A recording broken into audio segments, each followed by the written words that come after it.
कोकिला लता जी आज हम सभी के बीच से अलविदा हो गई हैं। उनका जाना पूरे संगीत जगत के लिए एक अपूरणीय क्षति है। आज पूरा देश लता जी को श्रद्धांजलि अर्पित कर रहा है। लता जी के माध्यम से उनके पूरे जीवन के संघर्ष और सफलता की हमने एक स्टोरी तैयार की है। उसको अगर आप बायोपिक समझेंगे तो बेहतरीन बायोपिक बनेगी।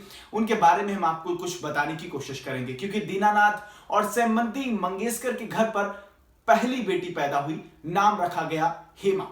दीनानाथ गायक थे और मराठी ड्रामा कंपनी चलाया करते थे।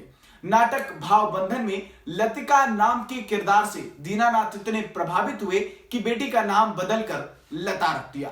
5 साल की उम्र तक लता अपने पिता के सामने गाने से बचती थी। एक दिन अचानक पिता ने लता को गाते हुए सुना और चौंक गए। उसी दिन से उन्होंने तय कर लिया कि कल से मैं लता को गाना सिखाना शुरू करूंगा। लता जी बचपन से ही अपनी संगीत और सुरीली आवाज से लोगों के मनों को मोह लेने का काम करती थी। सरस्वती का स्वरूप कही जाने वाली लता मंगेशकर लक्ष्मी का भी स्वरूप थी। यह भी हम आपको समझाने की कोशिश करेंगे, क्योंकि गाने की अपनी पहली फीस 25 रुपए पाने वाली लता आज 370 करोड़ रुपए की संपत्ति की मालकिन है। लता दीदी का आलीशान घर मुंबई के पेडर रोड स्थित प्रभा कुंज में है। क्योंकि लता जी ने जीवन में संघर्ष किया तो सफलता भी बखूबी कमाई। लता अपने गाने ऐसे थे क्योंकि उनके गाने हर महीने रिलीज हुआ करते थे और हर महीने कहीं ना कहीं वो अपनी कमाई भी बढ़ाती रहती थी। हर महीने उन्हें रॉयल्टी के तौर पर 40 लाख रुपए और सालाना 6 करोड़ रुपए लता जी कमाया करती थी। लता अपने गानों की बात करें और फिल्मों की बात करें तो बादल, झांझर, कंचन, गंगा जैसी तमाम फिल्में लता जी ने प्रोड्यूस की, लेकिन बतौर प्रोड्यूसर उनका काम अच्छा नहीं चला। सेलिब्रिटीज जो एडवर्टीजमेंट के रूप में करोड़ों रुपए कमाते हैं, लेकिन लता दीदी ने 1991 में सिर्फ एक कफ सिरप का ऐड किया। आज के दौर में जहां सेलिब्रिटीज करोड़ों रुपए की कमाई करके तमाम ऐसे एड्स देते हैं जो समाज के लिए घातक हैं, उनसे लता दीदी ने कभी भी ताल्लुक नहीं रखा।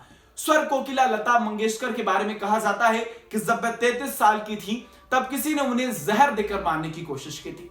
एक बार लता खुद अपने जो संघर्षों की बात करें या सफलता की बात करें, उस कहानी के पीछे से पर्दा हटाते हुए बताती हैं। उन्होंने अपनी बातचीत में भी कहा था कि हम मंगेशकर से इस बारे में बात नहीं करते हैं क्योंकि यह हमारी जिंदगी का सबसे भयानक दौर था। लता जी कहती थी कि साल 1963 था। मुझे इतनी कमजोरी महसूस होने लगी थी क्योंकि जब उनको बिना बताए जहर दिया गया था, उनको मारने की कोशिश हुई थी, तब उस वक्त लता दीदी बिल्कुल कमजोर पड़ गई थी।